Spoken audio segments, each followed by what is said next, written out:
Welcome back, everybody, to I'm Not Gonna Hold You here on the Barbershop Network, HNB Media, and the Scott Lewis YouTube channel.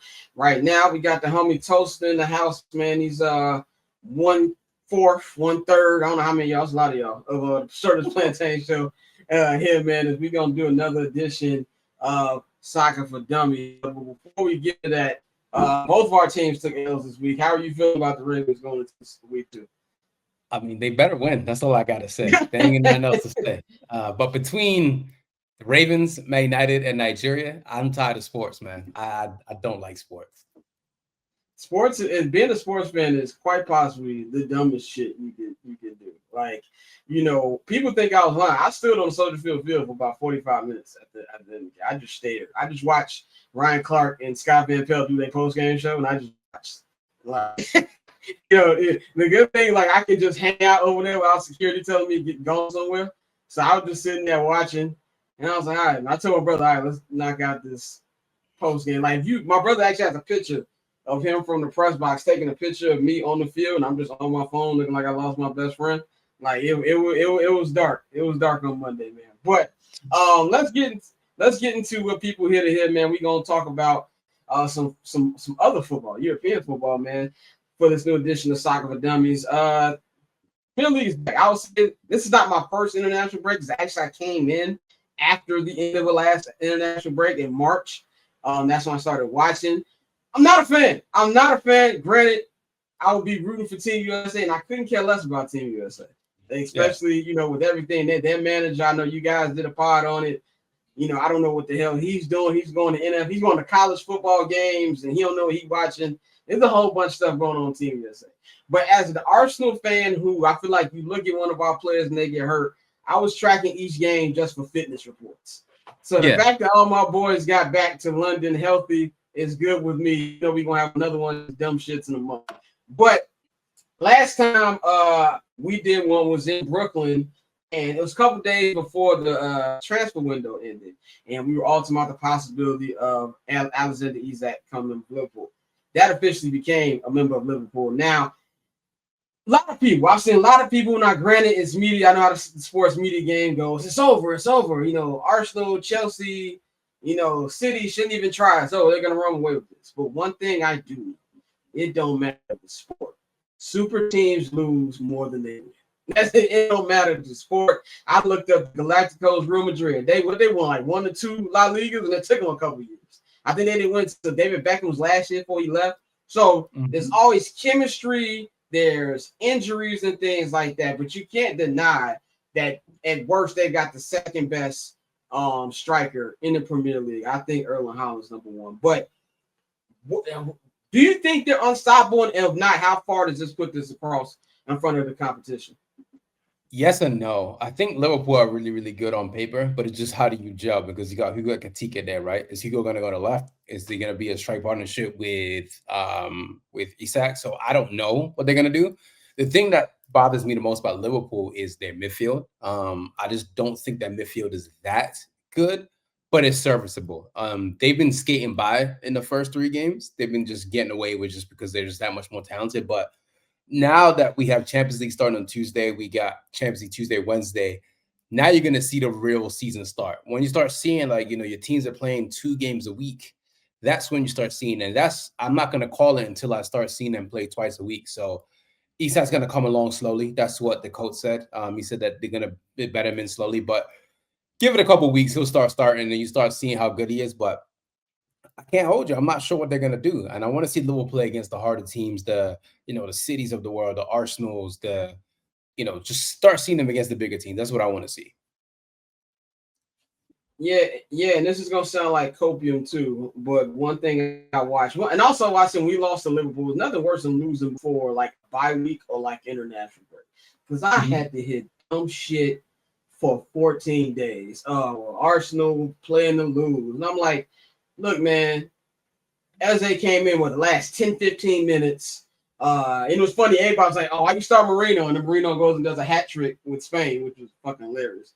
And Mikel, being the psycho he is, they was like, you see what he did? But, there was other stuff that even with the injuries and the missing people we had, it came down to just an amazing free kick. So I do believe it's going to have something to do with that. And, everybody, the midfield, but to me, the defense is a question. They're one bad injury away from being officially fucked. That's why when they didn't get Mark Ahey, I was like, I'm leaving him some. That to me would have been more devastating than Alexander Isak. But I do agree, once it starts, and I feel like this upcoming week with the Champions League starting, you're already in the middle of the cups are coming.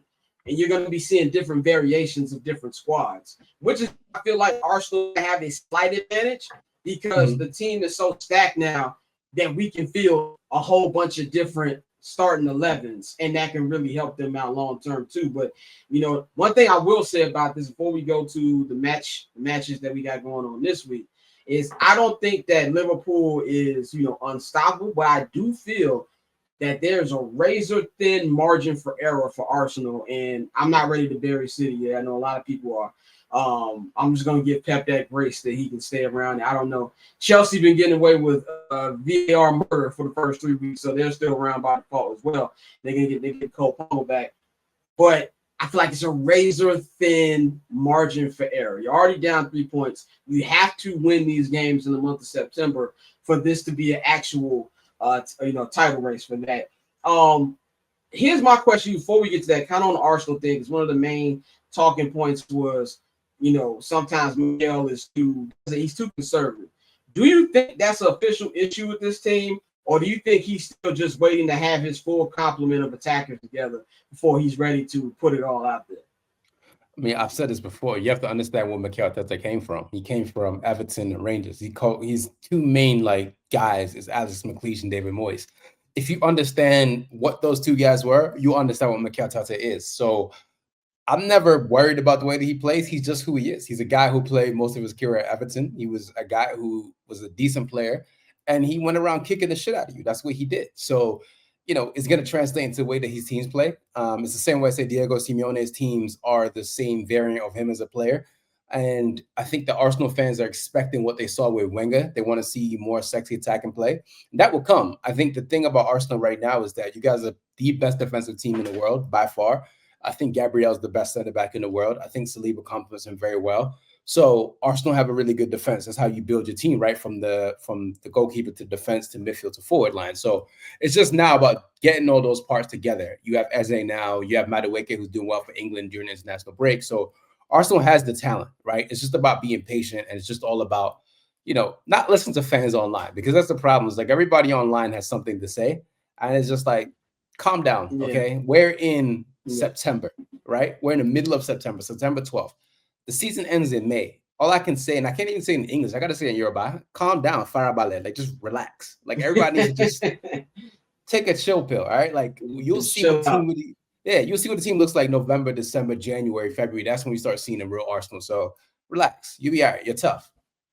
I think the patience is the word for everybody this week. And, like I said, people didn't know that. I saw somebody tell Kurt Warner he was wrong about a route. MVP Kurt Warner. Isn't Super Bowl Hall of Famer.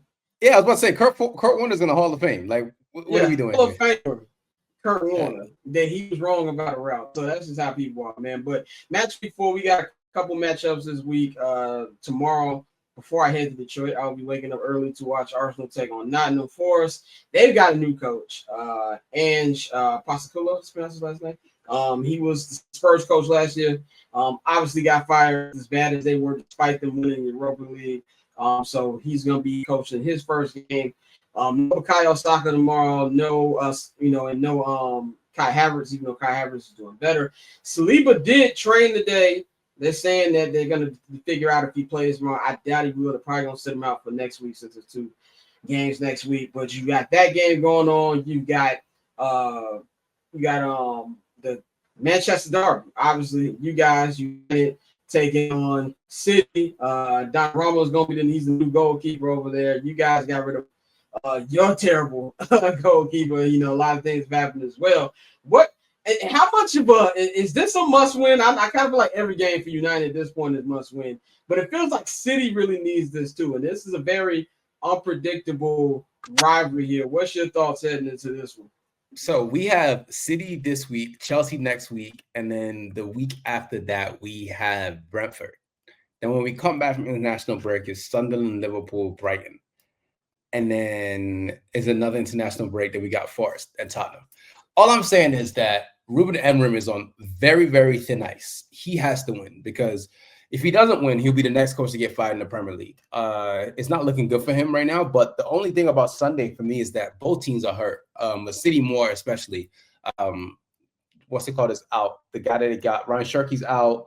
Omar Mamouche is out. So they got like a lot of bodies injured. They just registered Calvin Phillips. So he probably end up being one of their right backs as well. So both teams right now are in a weird place where both teams could be got at, right? I don't think our new goalkeeper, Sonny Lemons, is going to play. Sonny Lemons, I think that they're going to play Bayern Deringol, which, whatever. I'm also not that big on Donnarumma. I think a lot of people don't really watch Ligue 1. I watch a lot of Ligue 1, like way too much.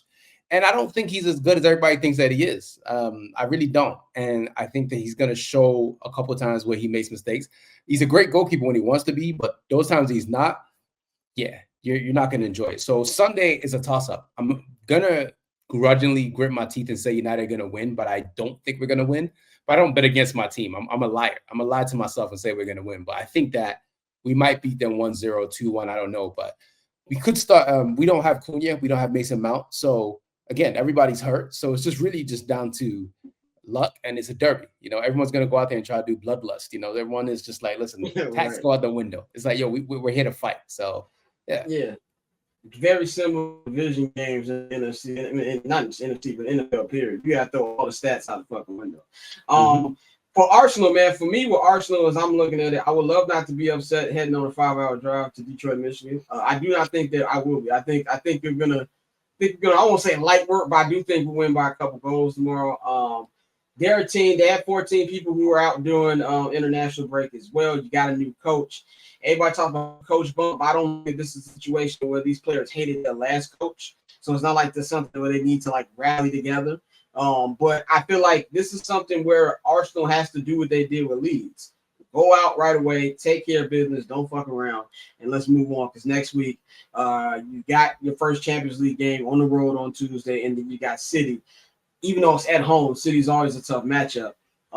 That's why I feel like is this trap game alert for Arsenal for you?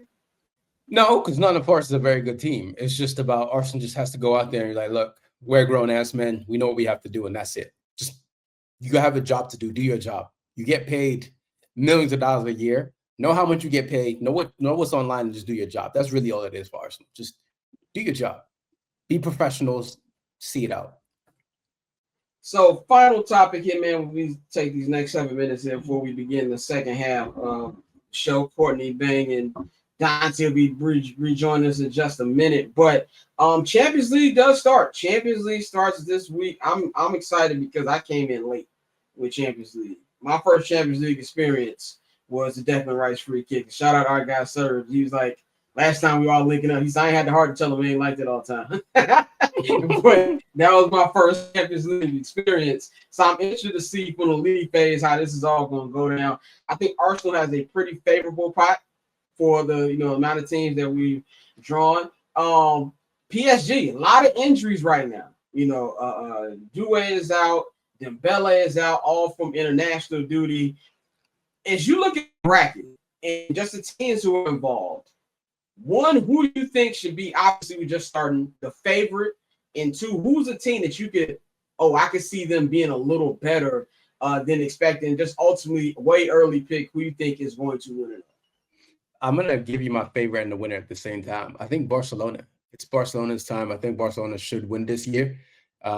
Last year, they were just messing around. I think Barcelona should be favorites. But again, you can't really bet against the English teams. They're just too stacked. The Arsenals, the cities of the world.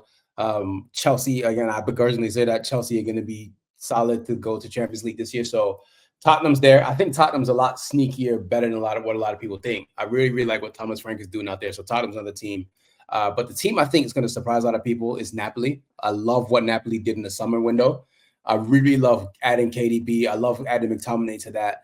And they've done some really good transfers. So I'm excited as hell to see what Napoli looks like in Champions League this year. Yeah, I agree. Napoli was a good team last year. Obviously, they won their league as well. And, KDB, he's not what he used to be, but he's still pretty impactful in these first couple weeks as well. Barcelona to me is like the Golden State Warriors. Like they just put up points, bro. They score goals, and it don't matter how many goals you up, they gonna find a way. I do feel like that's something that obviously we saw didn't pay off for them when they got eliminated in the I think it was in the semifinals last year. So that's something that can play around with. But to me, I do think they're a favorite. But I'm with you on the Spurs as well. I do think Spurs are going to be better than a lot of people think they're going to be. I like the Xavier Simmons signing as well. I think they've got a pretty good team. But I'm going to sound biased, and that's fine. I really like Arsenal's chances. I really do. Yeah. Because of the depth, that there's going to be some games where you're going to be able to run out these different lineups. And, of course, obviously, Champions League, I would assume they're going to most of the starters majority of the time. I'm really interested to see how Mikel is going to play the League Cup more than anything because, not to say, if you're doing the value, I'm guessing that's like lower tier. Like, unless you like a Newcastle or some shit, you ain't going to throw a parade if you win that. Like, I think if Arsenal won that, they're like, cool, that's good. Let's put the trophy case and let's move on, So I feel like it's going to come down to that. But what I've also learned in the short time of watching this, just anything goes, bro.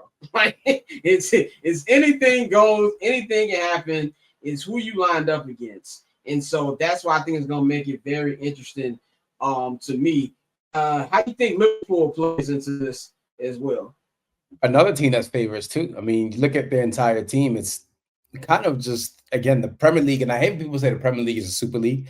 I want to put a caveat to that. It's like as somebody who's watched every Premier League season, well, not to obvious memory because it started when I was 2, but I was around. The Premier League, again, it's like the Clips, right? It's like they know what their lane is and they stuck to it and they have their core fan base and it just worked out for them for such a long time. So the Premier League has a really good distribution model of distributing their money to their teams, number one. Number two, they're an English team. Unfortunately, we live in a world where English is the main language. And number three is like they just stuck in their lane for a very long time and the money just came, So it's not a super league. It's just because they know how to market their product better than everybody else. Serie A was the league in the 90s. So La Liga had Cristiano and Messi and everybody in the 2000s, right? So now all these other leagues are struggling to keep up with the Premier League. It's like, hey, listen, it's not a super league. They just know how to market their dope better than everybody else. I'm sorry. This is what they do. But to your point about Liverpool, that's why they can spend so much money because they're in a league where, they're smart with their money and they can buy the Isaks and the Ekatikas of the world. So I think that Liverpool are going to shock a lot of, not shock, that's not a word because Liverpool are on paper better than most teams. So Liverpool are going to be one of those teams that be favorites as well. I think Liverpool, Arsenal, City, Barcelona, PSG, Madrid, the big names are obviously going to be the favorites, right? So just at this point, it's just a matter of the draw to luck and how do you finish and are you going to stay healthy? Because not having Dembele and not having Doué sucks. Those are two of your best players in your team. So that's going to hurt PSG for a while too. I mean, they'll be fine. A long time too. Yeah. Like 6 to 8, I think. Mm-hmm. Yeah. So, I mean, I'm just want to see what Liverpool does. I'm watching the Champions League as a neutral this year. I'm not going to be a hater. I'm going to be an actual neutral. actually try to give actual measured takes. I'm going to try to be like Pete Schrager. That's what I'm going to be this year. Okay, final thing. We're going to get you out of here. I know you got to bounce. Chelsea got in trouble this week. Are they going to get the Man City thing and nothing's going to happen to them? Or do you think there's going to be some actual repercussions there? Man, ain't nobody doing nothing to Chelsea, man. We've all known since Roman took over, this was all shady. Yeah. I'm not going to sit here and rehash everything. If you were around in 2004, Roman taking over the club, it was not supposed to happen. I'm not sure if a lot of people who are listening know this. Chelsea and Liverpool both were almost non-existent. In 2010, Liverpool almost stopped existing. Chelsea almost stopped existing. There was a point when Chelsea got sold for £1. If you want to go look that up, they got literally sold for £8. God, so, yeah, Chelsea to me are just Millwall with a Gucci belt. That's all that they are. They got very, very blessed to have a really Russian oligarch to take over their club and change their fortunes. But I'm going to tell you this. Ask anybody in London, pre-2004, was anybody a Chelsea fan?